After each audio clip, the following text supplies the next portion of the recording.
ازاي تمتلك مخ زي مخ ألبرت أينشتاين. شوف كده ألبرت أينشتاين كان عايش ازاي وعايش زيه من الآخر. يعني هو يعني هتقول لي طب هو كان عايش ازاي؟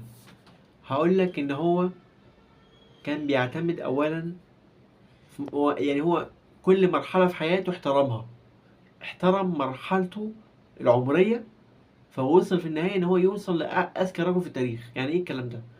يعني هو لما كان صغير كان بيتعلم، ما استكبرش على التعلم، كان له أصدقاء مهتمين باهتمامات متعددة، كان له صاحب في القانون أو بيدرس قانون في الجامعة، كان له صاحب بيدرس في الكيمياء، كان له صاحب بيدرس يعني علم النفس، يعني تعدد في الايه في الاهتمامات.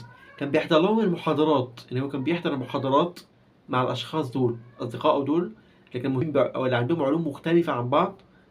كان ده بيدرس في كذا وده بيدرس في كذا وده بيدرس في كذا، كان بيحضر معاهم محاضرات. يعني معنى صح، هو فضوله بيحب المعرفة، عنده فضول المعرفة، ما عندوش حاجة اسمها أنا هتعلم فيزياء فقط أو هتعلم طب فقط فلتذهب كل التخصصات إلى الجحيم. شخص عنده شغف وحب للمعرفة، حتى لو كانت المعرفة دي بعيدة عن تخصصه أو بعيدة عن المجال اللي هو يستهويه ويحبه. اسمي يتعلم حاجة، يعني اسمي أنا بتعلم حاجة، يعني أنا كده إيه بقيت يعني هو ده الغرض الأساسي. خلاص، نفس الفكرة. طيب، تاني حاجة، الشخص ده اللي هو ألبرت أينشتاين كان بيقرأ أبحاث علمية كتير جدا. وهنا نيجي للنقطة التانية المهمة جدا، ألا وهي القراءة. ألبرت أينشتاين كان بيقرأ كتير، كان بيقرأ كتير. خلاص، وأغلب العظماء على مر التاريخ كانوا بيقروا. القراية هتخليك إنسان عبقري بمعنى الكلمة، بمعنى الكلمة. في بعض الناس تقول لك لا، القراية والذكاء ملهمش علاقة ببعض.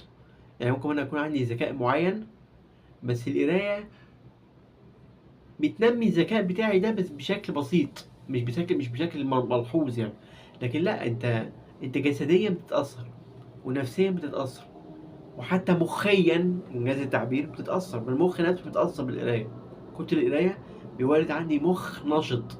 احنا كلنا نسمع دلوقتي حاليا على موضوع تعفن الدماغ، الدماغ التافه ده، الدماغ اللي هو ايه، تحطه على التيك توك، تحطه على المواقع اللي هي الشورتس والحاجات الفيديوهات السريعه، يقعد يقلب يقلب يقلب، سكرول سكرول سكرول، لحد ما يحصل له تعفن وضمور وضعف في الملكات الذهنيه بتاعت العقل والمخ.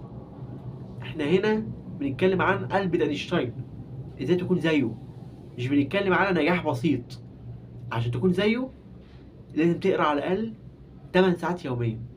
خصص من وقتك 8 ساعات اطلع فيهم على القرايه، اقرا بكل بنهم وبشراهه. دي نقطة.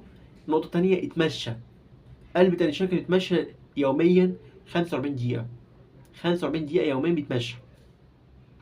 لو انت تمشيت بنفس المدة دي او اكتر، اضمن لك بنسبة مليون في المية هتبقى عبقري احسن مني مليون مرة. دي وجهة نظري. ومفيش حاجة بعيدة عن ربنا تقدر توصل له وتقدر تعديه كمان. مفيش حاجة بعيدة عن ربنا ابدا. خد بالاسباب واجتهد وهتوصل باذن الله.